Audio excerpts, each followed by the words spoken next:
Bonjour à tous, c'est 397 DJI. Donc aujourd'hui on va faire un test de filament. J'ai du Polymaker en Polymax PLA noir. Donc on va tester par rapport au polycarbonate sûrement. J'ai d'autres matériaux comme le PETG, j'ai un peu de nylon cire et on va le tester avec plein d'autres filaments. Donc je vais l'imprimer sur la Little Monster et je vais revenir sur Simplify 3D qui m'a causé des problèmes avec ce filament. Voilà, bonne vidéo. Mais d'abord il faut qu'on calibre la Little Monster vu que ça fait longtemps que je l'ai pas fait.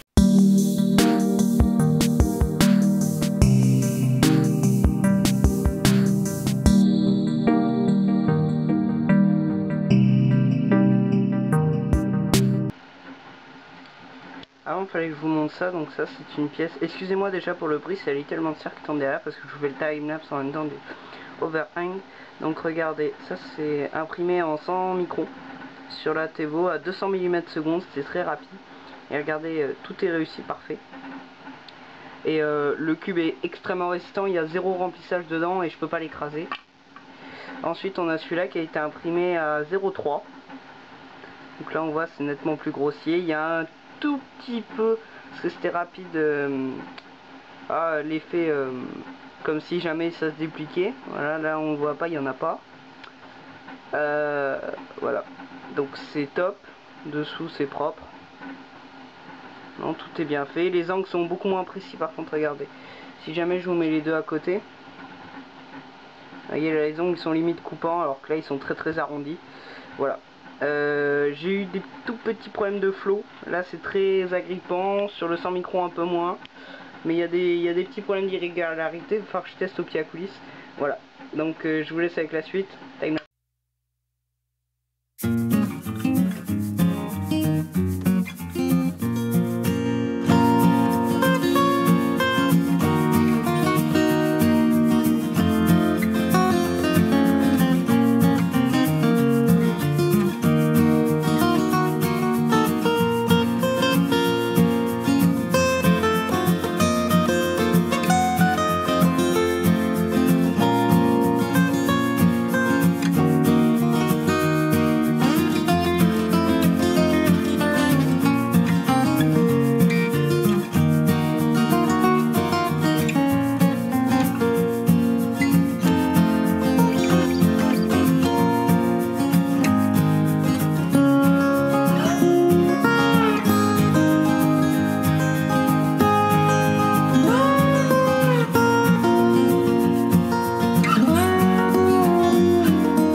Pour en revenir rapidement sur les problèmes que j'ai eu avec Simplify 3D, voilà ce qui me sortait.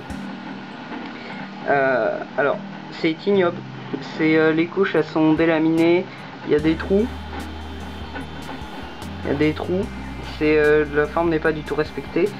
Ça avait pris 2 heures à faire pour vous dire, pour qu'ils nous sortent une saloperie comme ça. Tandis que quand j'ai récupéré Cura, il me sortait des pièces comme ça. Vous voyez, c'est luisant, c'est très propre. Ça c'est imprimé avec une buse de 0,6 et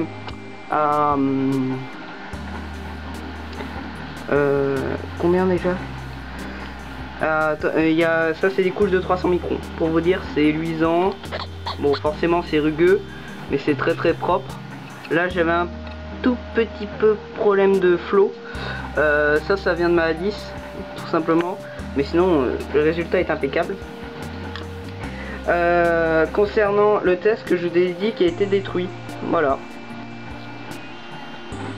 donc ça c'est le test que j'ai décroché du plateau. Vous voyez qu'il y a un tout petit peu de fil, donc faut baisser un tout petit peu la température, même si moi j'étais à 210 c'est trop chaud.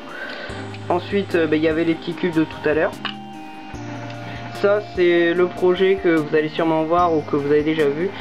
C'est pour filtrer les poussières que j'avais sur le polycarbonate. En fait ça venait de moi. C'est moi qui ai fait une erreur de stockage, qui l'ai stocké dans une poche qui était pleine de poussière en fait. Alors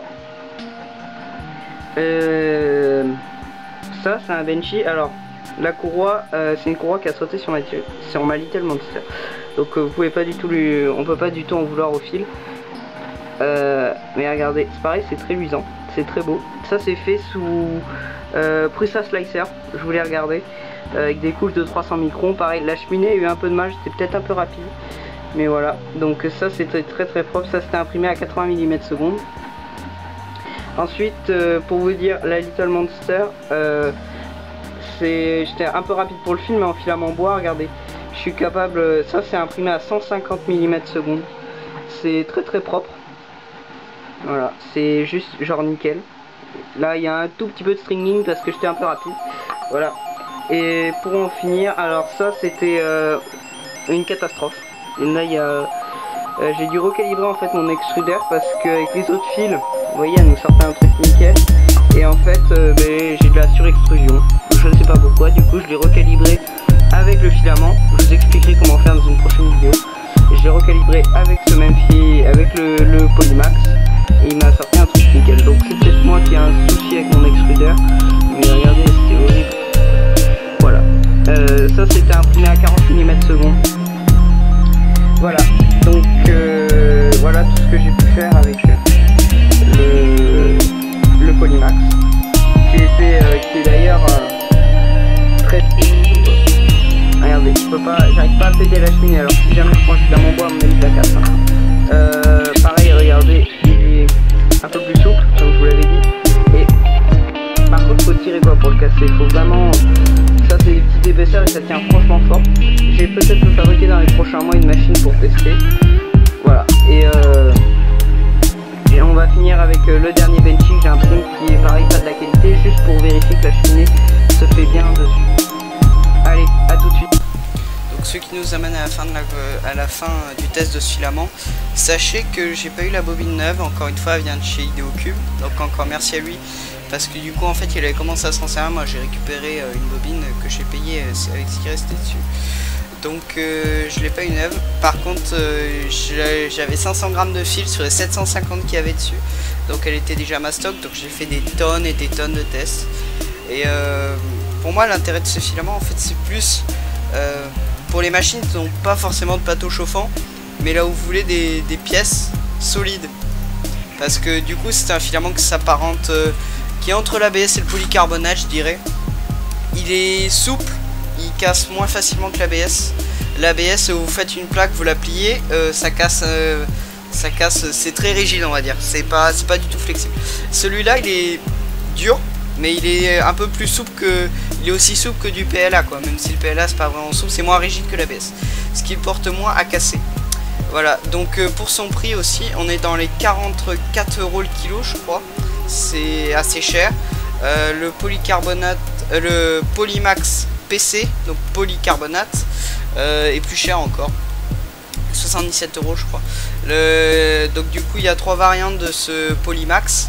Il y a le Polymax PLA, le Polymax ABS et le Polymax polycarbonate.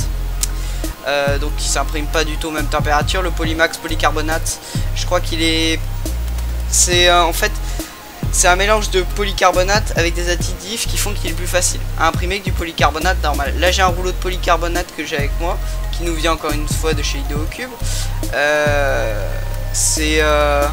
Moi je m'amuse franchement à l'imprimer, c'est moi qui aime bien tester des filaments et qui sont assez compliqués et qui donnent de la résistance à faire. Franchement je m'éclate, hein. Ça fait 3 semaines que j'essaie de l'imprimer et que ça warp dans tous les sens. Donc moi je m'éclate à trouver les paramètres, et dès que j'aurai trouvé les paramètres, je vous promets, je vous fais une vidéo directe. Voilà. Tandis que le Polymax est très facile à imprimer. Je fais des tests d'ailleurs, j'ai mal réglé ma machine, mon offset était un peu bas et mon calibrage était un peu trop bien fait, donc j'ai déchiré le test. Mais on voit il y a un léger stringing. En température j'étais à 200 degrés, vitesse d'impression 80. Voilà, donc j'ai un peu de stringing, j'avais les ventilateurs de côté pourtant radial. Voilà. Donc là je suis en train de vous faire un Benchy, pareil. C'est que moi en fait ça fait déjà plusieurs mois que je l'ai. Voilà. Donc à bientôt.